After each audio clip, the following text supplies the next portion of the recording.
편 말씀 구약성경 811페이지에 있는 시편 14편 1절에서 7절의 말씀을 우리 다 같이 한 목소리로 시편 14편 1절에서 7절 말씀 함께 읽겠습니다. 어리석은 자는 그의 마음에 이르기를 하나님이 없다 하는도다. 그들은 부패하고 그 행실이 가증하니 선을 행하는 자가 없도다.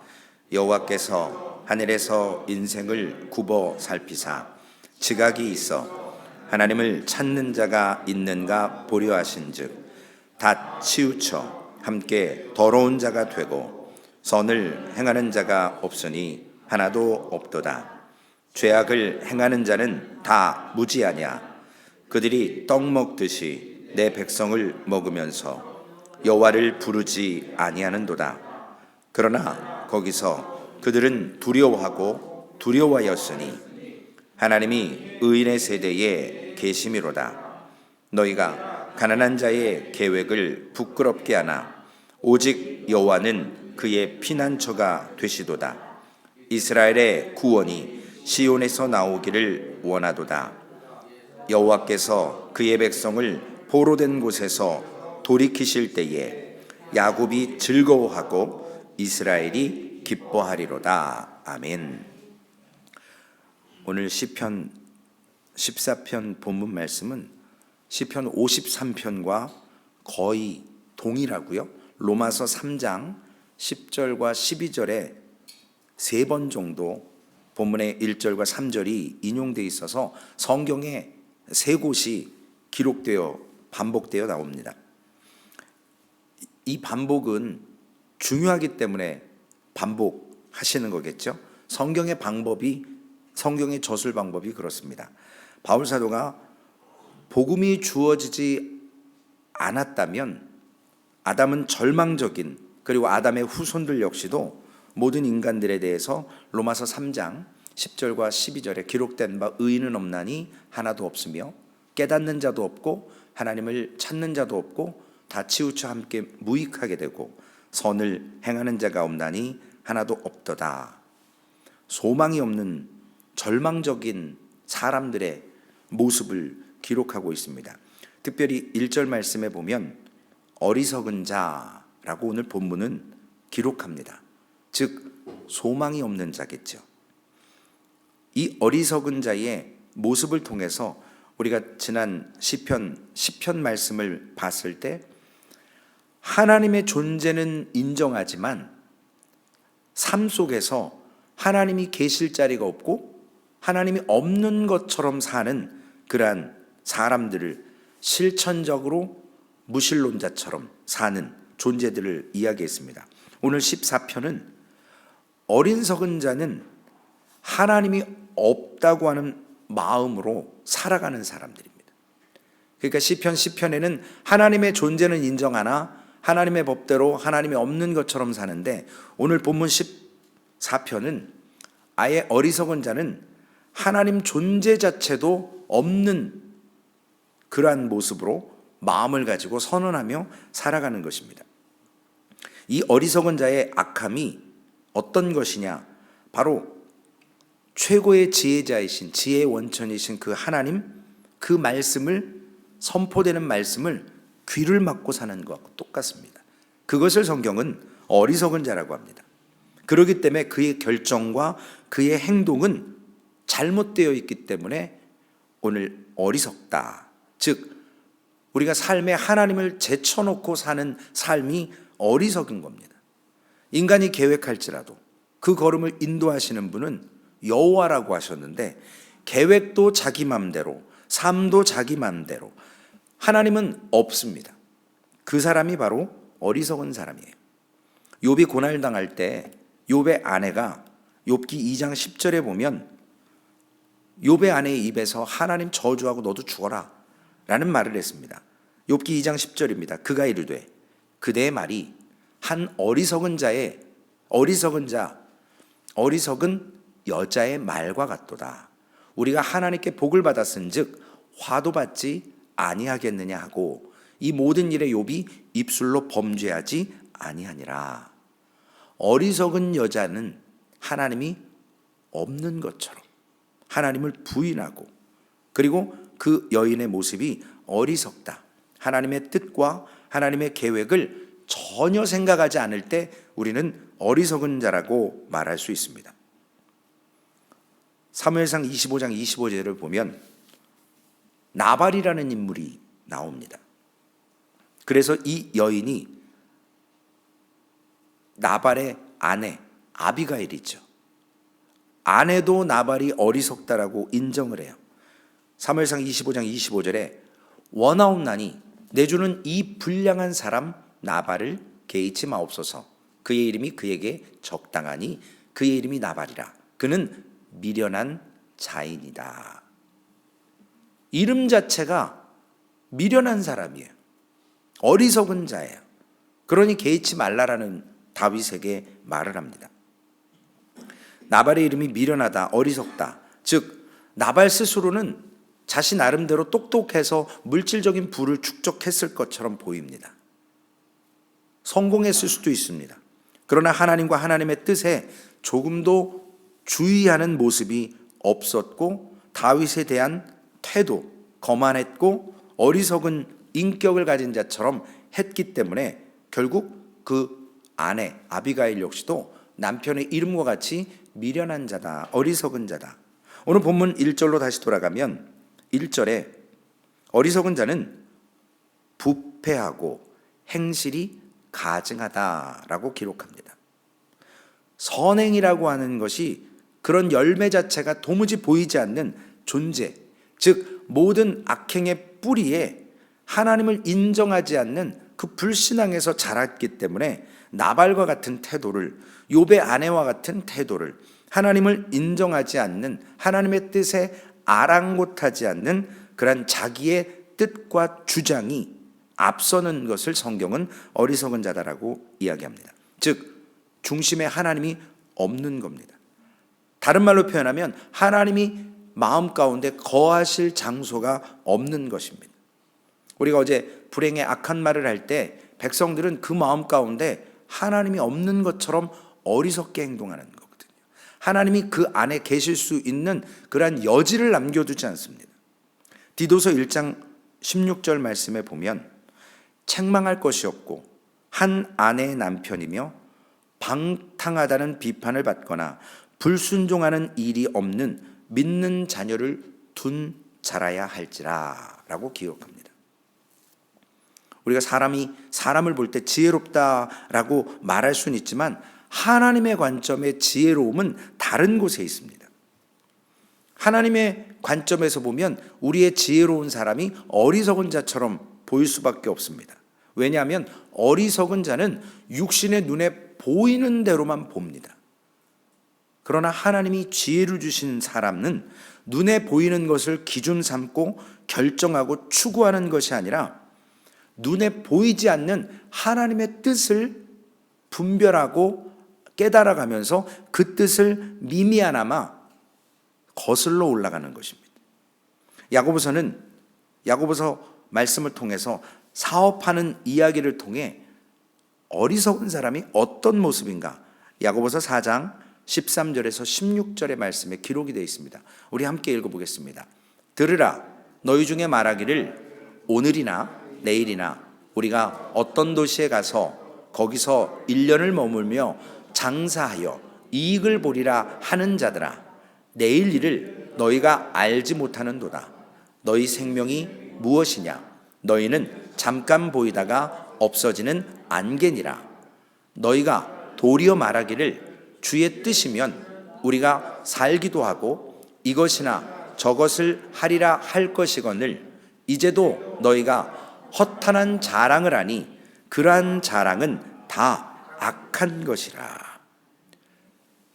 눈에 보이지 않는 하나님을 전혀 의식하지 않고 살아가는 것, 이런 사람들은 세상적으로 똑똑하다고 볼 수 있고 물질을 누릴 수 있다라고 보지만 하나님 편에서 볼 때는 물질을 가졌던, 세상에서 똑똑하다라고 인정을 받든 하나님 편에서 보면 어리석은 자일 뿐입니다.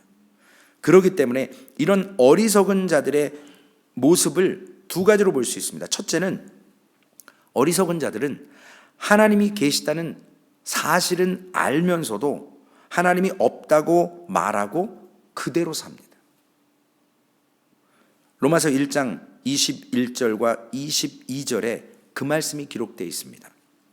하나님을 알되 하나님을 영화롭게도 아니하며 감사하지도 아니하고 오히려 그 생각이 허망하여지며 미련한 마음이 어두워졌나니 스스로 지혜 있다 하나 어리석게 되어. 자신들은 지혜롭다고 해요. 하나님을 알아요. 그러나 하나님에게 드리는 것이 아무것도 없어요. 영광도 감사도 생각도, 마음이 또한 어두워진. 또한 로마서 1장 19절 20절에 바울 사도를 통해서 모든 사람들이 하나님이 계시느냐 안 계시느냐 그거에 대한 내용이 있습니다. 이는 하나님을 알만한 것이 그들 속에 보임이라. 하나님께서 이를 그들에게 보이셨느니라.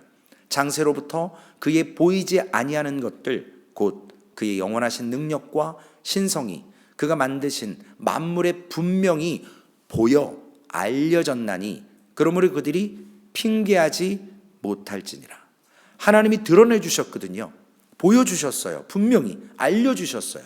그러나 하나님 없는 것처럼 사는 사람들, 하나님이 있음에도 불구하고 보여졌음에도 불구하고 하나님 없다고 말하는 것이 어리석은 사람입니다.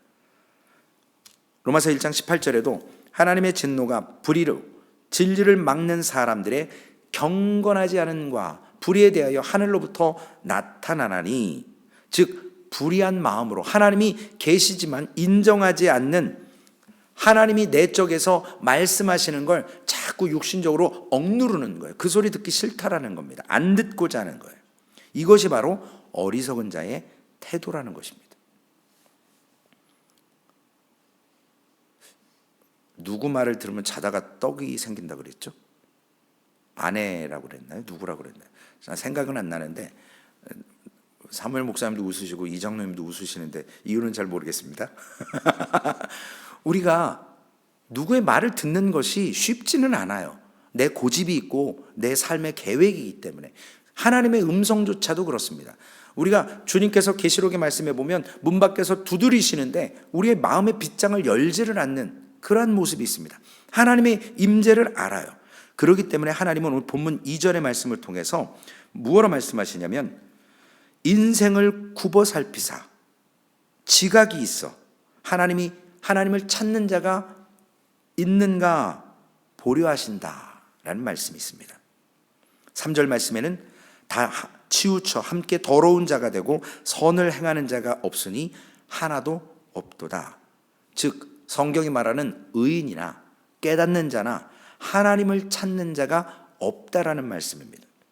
하나님에게서 벗어났기 때문에 부패할 수밖에 없는 거예요. 어제 말씀드렸습니다.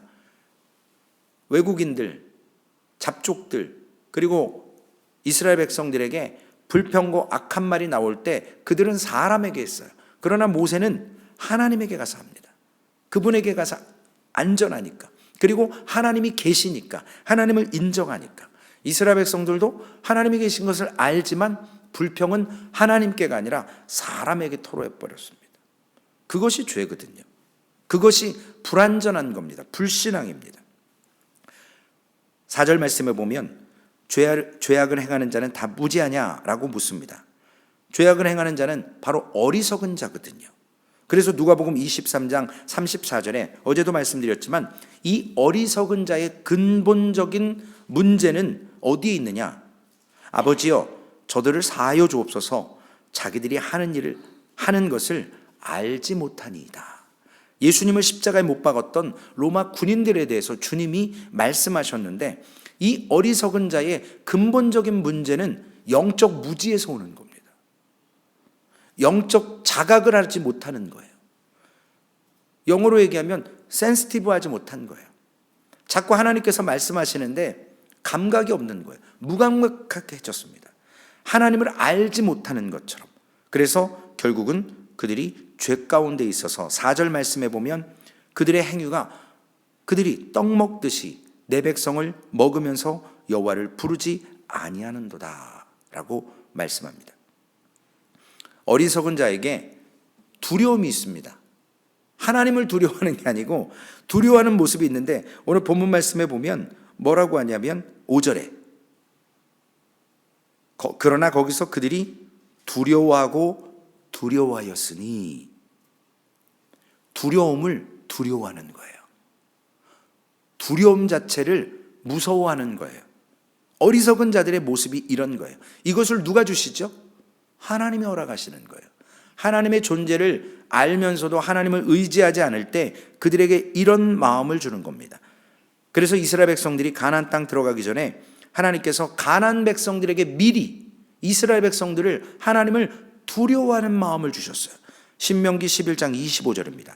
너희 하나님 여호와께서 너희에게 말씀하신 대로 너희가 밟는 모든 땅 사람들에게 너희를 두려워하고 무서워하게 하리니 너희를 능히 당할 자가 없으리라.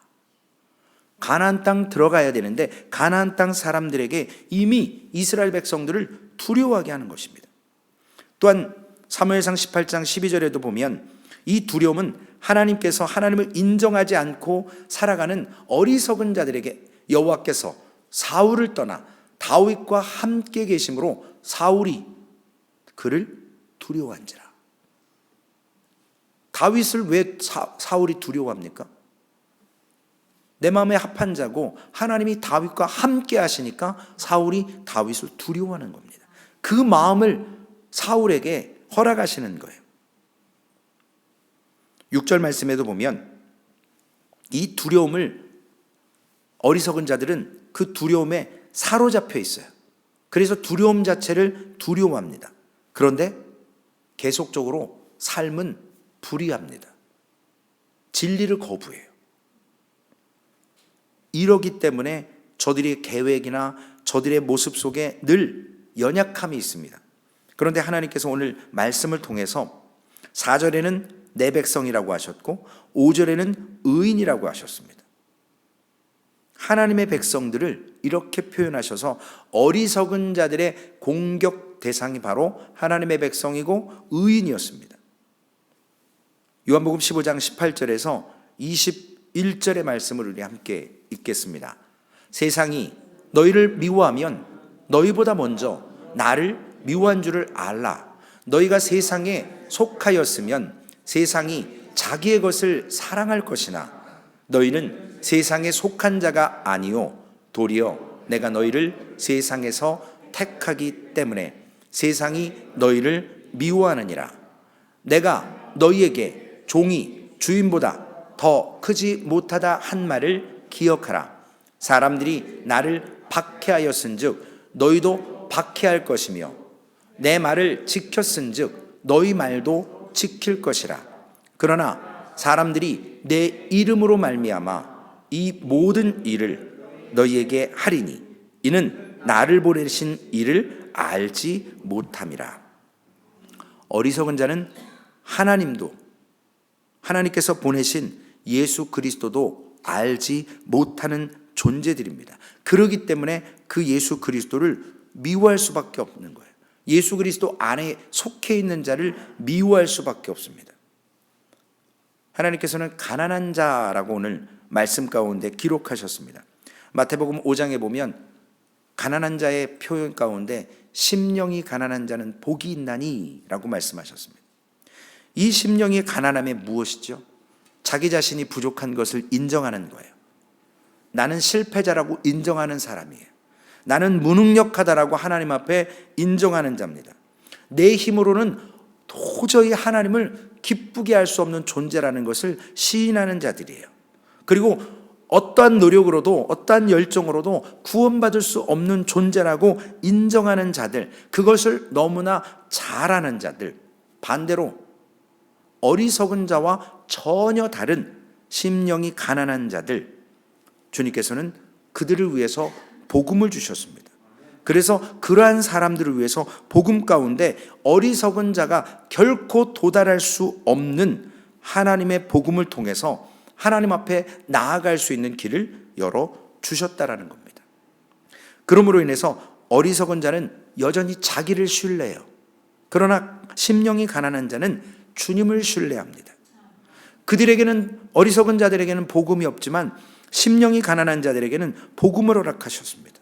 그래서 가난한 자, 실패한 자를 위해서 주님은 복음을 허락하셨습니다. 왜냐? 주님을 피난처로 삼을 수 있도록 허락해 주신 겁니다. 모세가 하나님께 토로하고 하나님께 불평했지만 하나님께서 하실 수 있기 때문에 하나님께 나아가는 것입니다. 세상에서는 조롱거리 될 수 있습니다. 그러나 어리석은 자가 아니라 심령이 가난한 자는, 하나님을 인정하고 하나님 앞에 두려워 떠는 자는 하나님 앞에 나아가서 피난처를 삼고 결국 심령이 가난한 자라는 겁니다. 결론의 말씀입니다. 오늘 7절 말씀에 보면 구원을 기다리면서 성도들은 하나님의 구원과 그 기다림에 있어 기쁨이 있다라고 했습니다. 이스라엘의 구원이 시온에서 나오기를 원하도다. 여호와께서 그의 백성을 포로된 곳에서 돌이키실 때에 야곱이 즐거워하고 이스라엘이 기뻐하리로다. 우리 그리스도인들이 바라는 것은 단순히 지금 당하는 고난에서의 구원이 아니잖아요. 지금 삶의 어려움에서의 회복이 아니잖아요. 진정하게 성도가 원하는 것은 고난 속에서 하나님의 일을 행하심을 바라보고 하나님의 선하심을 고난 속에서 바라볼 때 견뎌낼 힘을 주시는 거고, 그 고난이 결국은 우리를 빚어가시고 우리를 만들어 가시면서 성화시켜 가시면서 구원의 길로 한 걸음 한 걸음 나아가게 하시는 겁니다. 그것이 진짜 구원을 이루어가는 거거든요. 구원받았다고 끝나는 게 아니잖아요. 그것이 바로 하나님의 은혜를 바라보는 겁니다. 그래서 오늘 어리석은 자에게도 소망이 있습니다. 주님이 피난처 되어 주십니다. 성도의 소망은 단지 이 땅에서 고난을 회피하는 것에 있지 않습니다. 오직 영광의 주님의 날에 그 구원이 완성되고 하나님의 나라가 이루어질 것을 믿기에, 오늘 우리 말씀 외우신 내용 가운데 있지요. 너희가 하나님의 뜻을 행한 후에 약속하신 것을 받기 위함이라는 거예요. 구원을 받기 위해서. 물론 우리가 구원을 받았다라고 예수 믿고 말하지만 구원으로 가는 겁니다. 오늘 7절 말씀에 결국 어리석은 자에게 소망이 있다라고 말씀하시면서 고린도전서 1장 27절에서 30절까지의 말씀을 읽고 말씀을 마치겠습니다. 함께 말씀을 읽습니다. 그러나 하나님께서 세상에 미련한 것들을 택하사 지혜 있는 자들을 부끄럽게 하려 하시고, 세상에 약한 것들을 택하사 강한 것들을 부끄럽게 하려 하시며, 하나님께서 세상에 천한 것들과 멸시받는 것들과 없는 것들을 택하사 있는 것들을 패하려 하시나니, 이는 아무 육체도 하나님 앞에서 자랑하지 못하게 하려 하심이라. 너희는 하나님으로부터 나서 그리스도 예수 안에 있고, 예수는 하나님으로부터 나와서 우리에게 지혜와 의로움과 거룩함과 구원이 되셨으니, 자비하신 하나님 앞에 미련하고 어리석고 약하고 천하고 멸시받고 없는 것을 특별히 택하셔서 지각이 없어서 하나님을 찾지 않는 자들 가운데 하나님께서는 하나님을 알게 하셨고 보여주셨고 우리에게 소망을 주셨습니다. 그래서 그리스도께서는 어리석은 우리에게 지혜를 주셨고 부패하고 가증한 우리에게 의로움을 주셨고 더럽기만 했던 우리에게 거룩함, 깨끗함을 주셔서 하나님을 찾지 않았던 우리에게 구원을 허락하신다는 겁니다. 오늘 어리석은 자도 소망이 있습니다. 그 소망 앞에, 유일한 그 하나님 앞에 나아가서 하나님의 소망 가운데 그리스도께서 분명히 약속하신 것을 받는, 너희가 하나님의 뜻을 행한 후에 약속하신 것을 받기 위함이라고 했습니다. 그러나 잠시 잠깐 오면 오시리가 오십니다. 지체하지 않으십니다.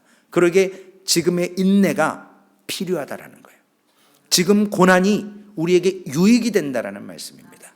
오늘도 이 말씀 붙들고 아름다운 주일을 준비하며 하나님 앞에 서시기를 주님의 이름으로 축원을 드리겠습니다. 살아계신 아버지 하나님, 감사합니다. 교만하고 자기중심적이고 자기를 부인하지 못하고 자기 십자가를 버리고 늘 스스로 자랑하며 지혜 있다 하며 세상의 부귀와 세상의 쾌락을 누렸던 소망 없던 자들에게 주님께서는 소망을 주시고 하나님을 친히 드러내 주시고 그 하나님을 통해서 보내주셨던 그 아들 예수 그리스도의 십자가의 죽으심과 부활을 통해 우리에게 참된 소망을 허락하셨습니다. 하나님을 알지만 하나님이 없는 것처럼 살았던 어리석은 자들에게서 주님, 하나님을 알고 그 하나님을 계심을 신뢰하며 그 하나님 앞에 나아가는 그러한 심령이 가난한 자로 주님 만들어 주시고 우리를 깨닫게 하시고 우리를 인도해 주심을 감사를 드립니다. 그 하나님을 붙들게 하시고 오늘도 이 말씀 앞에서 참으로 세상 가운데 어리석은 자들이 너무나 많습니다. 과거의 우리의 모습들이 세상 가운데 많습니다. 주님, 이 주님의 말씀을 받은 우리가, 믿는 우리가 이 복음을 전해야 되겠고, 저들도 주님 어리석은 자에서 심령이 가난한 자로, 하나님을 인정하는 자로, 하나님을 두려워하는 자로, 하나님을 따르는 자로 우리에게 아버지 하나님 복음의 사역을, 전도의 사역을, 선교의 사역을 허락해 주셨사오니 우리의 말과 우리의 행동이 즉 믿음이고 우리의 삶의 태도가 하나님이 계시는지 하나님이 계시지 않는지, 어리석은 자인지 심령이 가난한 자인지 우리의 언어와 삶에서 드러나기에 그것이 진정한 믿음의 사람이요 전도의 방식임을 깨닫게 하여 주시옵소서. 오늘도 그 소망 붙들고 내일 주일 아름다운 예배에 나아가기를 원합니다. 오늘 삶에서도 주님 예수의 이름으로 의지하며 승리하기를 원합니다. 우리에게 공급하시는 말씀만을 붙들게 하여 주옵소서. 사람은 신뢰의 대상이 아니고 상황이 우리를 우겨쌈을 당한다 할지라도 하나님은 우리에게 피할 길을 예비해 주셨고 그것을 통해서 우리를 다듬어서 빚어가시는 것을 우리에게 훈련시켜서 아버지 하나님 나라로 이끄시는 그 천국을 이 땅에서 환난 가운데 고난 가운데 인내하며 하나님의 뜻을 분별하며 천국을 맛보게 하여 주시옵소서. 그 천국이 바로 소망교회 공동체로부터 시작되게 하시고 세상을 향해서 하나님 드러낼 때 하나님 복음의 편만함이 이루어지는 그러한 위치타 지역이 될 수 있도록 전 세계를 향해서 주님의 뜻을 이루어드리는 하나님의 귀한 교회로 하나님 한 백성 될 수 있도록 인도하여 주시옵소서. 우리 구주 예수님의 이름으로 감사하며 기도 올리옵나이다. 아멘. 하늘에 계신 우리 아버지여, 이름이 거룩히 여김을 받으시오며 나라의 임하옵시며 뜻이 하늘에서 이루어진 것 같이 땅에서도 이루어지리이다. 오늘날 우리에게 일용할 양식을 주옵시고 우리가 우리에게 죄 지은 자를 사하여 준 것 같이 우리의 죄를 사하여 주옵시고 우리를 시험에 들게 하지 마옵시며 다만 악에서 구하옵소서. 대개 나라와 권세와 영광이 아버지께 영원히 있사옵나이다. 아멘.